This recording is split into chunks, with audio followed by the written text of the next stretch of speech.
板垣退助のキリスト教や社会主義思想への批判。イントロダクション。板垣退助は、自由民権運動の指導者として知られる、明治時代の政治家です。彼は日本の近代化と民主主義の発展に大きな影響を与えましたが、同時に当時の新しい思想に対して、批判的な立場を取ることもありました。今回は、板垣退助のキリスト教や社会主義思想に対する、批判について、ずんだもんと四国メタンの、対話形式で見ていきましょう。板垣退助のキリスト教批判。板垣退助はキリスト教に対してどんな考えを持ってたのだ。板垣退助はキリスト教に対して批判的な立場をとっていたの。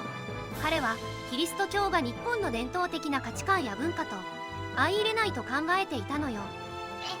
でも明治時代には多くの知識人がキリスト教に興味を持ったんじゃないのだ。そうね。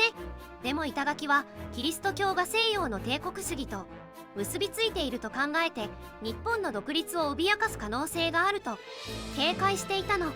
それからキリスト教の教義が日本の伝統的な家族制度や道徳観と衝突する点も問題視していたのよ。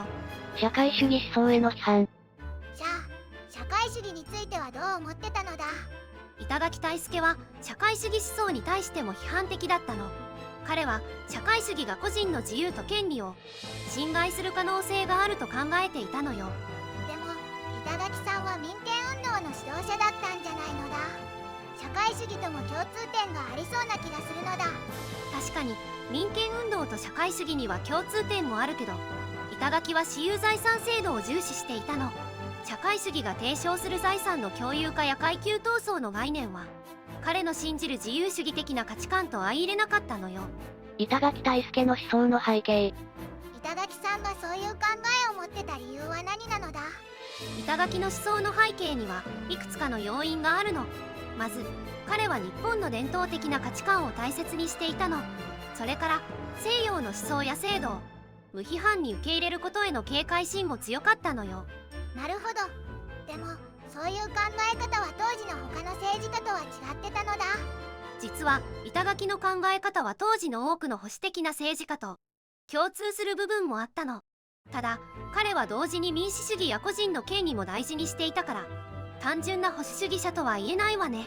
板垣の思想は日本の伝統と近代化のバランスを模索する中で形成されたものだと言えるわね。